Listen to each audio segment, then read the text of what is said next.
Right sir. ఇంకొకటి volunteer సమస్యకు సంబంధించి అంటే గతంలో 2,60,000 మంది దీంట్లో గౌరవ వేతనాలు తీసుకున్నారు. నెలకి 5,000 రూపాయల గౌరవ వేతనం కింద అప్పటి ప్రభుత్వం చెల్లించింది.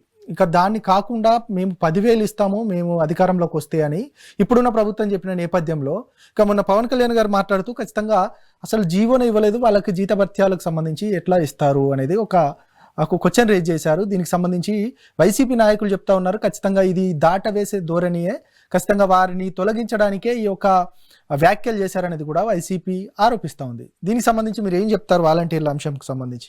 పవన్ కళ్యాణ్ గారి వ్యాఖ్యల్లో సాంకేతికంగా కరెక్ట్, నైతికంగా రాంగ్. సాంకేతికంగా కరెక్ట్ ఏంది? ఉంటే కదా అన్నారు, నిజమే కదా, ఉంటే కదా. మే 31 నాటికి వాలంటీర్ల సార్ ముగిస్తుంది. అది వాళ్ళు ఏమి పర్మనెంట్ ఎంప్లాయీస్ కాదు, ఎవ్రీ ఇయర్ రెన్యువల్ చేస్తారు. మీకు గుర్తుందా, ఎన్నికల్లో నా మొదటి సంతకం జగన్మోహన్ రెడ్డి యాడ్ పెడతానన్నాడు, వాలంటీర్లు పెడతానన్నాడు. అంటే అర్థం ఏంటంటే మే 31కి అయిపోతుంది, మళ్ళీ రెన్యువల్ చేయాలి వాళ్ళ సర్వీసుల్ని. అంటే ఆ సర్వీస్ చేయాలంటే జగన్మోహన్ రెడ్డి గారు వస్తే నేను చేస్తానన్నాడు, వీళ్ళు చేయలేదు. జూన్ నుంచి వాలంటీర్లు పనిలో లేరు. ఇక్కడ అది సాంకేతికంగా కరెక్టే పవన్ కళ్యాణ్ గారు, రాజకీయంగా నైతికంగా రాంగ్. ఏం చెప్పారు ఎన్నికల్లో మీరు? మేము అధికారంలోకి వస్తే మిమ్మల్ని అందరినీ కొనసాగిస్తాం, వాళ్ళు కేవలం 5,000 ఇచ్చారు, మేము 10,000 ఇస్తాం, వాళ్ళు తప్పుడు పనులకు ఉపయోగించారు, మేము మంచి పనులకు ఉపయోగిస్తాం. ఇది మనం చెప్పింది ఎలక్షన్ లో. దీనికి సమాధానం పవన్ కళ్యాణ్ గారు చెప్పాలి. మీ మేనిఫెస్టోలో ఉంది ఆ మాట. కాబట్టి పవన్ కళ్యాణ్ గారు ఆన్సర్ చేయాల్సింది టెక్నికాలిటీస్ కాదు. ఉంటే కదంటే కరెక్టే, లేరు, మీరు రెన్యువల్ చేస్తే ఉండేదని. రెన్యువల్ చేస్తే ఉంటారు, రెన్యువల్ చేయలేదు. కాబట్టి రాజకీయంగా మీరు 10,000 ఇస్తానన్నారు, 5,000 నుంచి 10,000 పెంచుతానన్నారు. వాళ్ళు చేసే రాజకీయ తప్పిదాలు మేము చేయకుండా చాలా పద్ధతిగా జనానికి సేవ చేసే పనులు చేయిస్తున్నారు, చేయండి పెట్టుకొని. కాబట్టి ఎన్నికల్లో ఇచ్చిన హామీని తొంగలోకి దొరికారు. నైతికంగా వాళ్ళకి ఇస్తారన్న హామీని అన్యాయంగా మోసం చేసినట్టుగానే భావించాల్సి వస్తుంది. అయితే నా అంచనా ప్రకారం వాళ్ళ వాలంటీర్లు కొనసాగించరు. ఎందుకు కొనసాగించరు? వాలంటీర్లతో చేసే పని గ్రామ సచివాలయ సిబ్బందితో చేయాలని నిర్ణయించుకున్నారు. ఆ మేరకు 100 కోట్లు 200 కోట్లు 300 కోట్లు మిగిలినట్టే ప్రతి రూపాయి మిగిల్చుకునే పనిలో ఉన్నారు ఇప్పుడు ఫైనాన్షియల్ సిచ్యువేషన్ రీత్యా. కాబట్టి వాలంటీర్ల వ్యవస్థని కొనసాగించరు. వాళ్ళకి టెక్నికల్ గా దొరికిన అవకాశం ఏంటంటే రెన్యువల్ చేయాల్సిన అవసరం ఉంది, రెన్యువల్ చేయకుండా ఆపేస్తారు. తీసేది ఏమి ఉండదు, వాలంటీర్లు తీసేది లేదు. రెన్యువల్ చేయలేదు, రెన్యువల్ చేస్తే పనిలో లేనట్లు లెక్క. కాబట్టి నా దృష్టిలో వాలంటీర్లను వాళ్ళు కొనసాగించరు.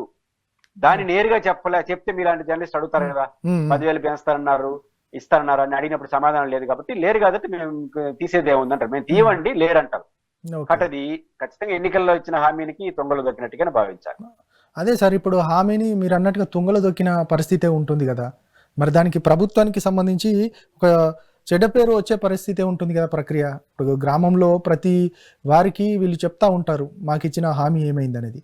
దీనికి సంబంధించి ప్రభుత్వానికి కొంత బ్యాడ్ నేమ్ వచ్చే పరిస్థితే ఉంటుంది కదా.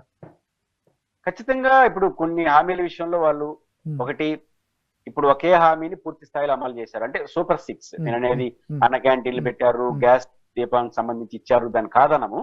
కానీ మెయిన్ ప్రజల్ని బాగా ప్రభావితం చేసినటువంటి అంశాలు అయితే ఉన్నాయి. దాంట్లో ఒకటి సామాజిక పెన్షన్స్ కొనసాగిస్తున్నారు, దాంట్లో కొంచెం తగ్గిస్తున్నారు, దట్ పక్కన పెడితే కొనసాగిస్తున్నారు. అదర్ దెన్ ఇంకా ఇప్పుడు తల్లికి వందనం ఇంకా ప్రయత్నం చేస్తాం, నెక్స్ట్ ఇయర్ పరిశీలిస్తా ఉంటున్నారు.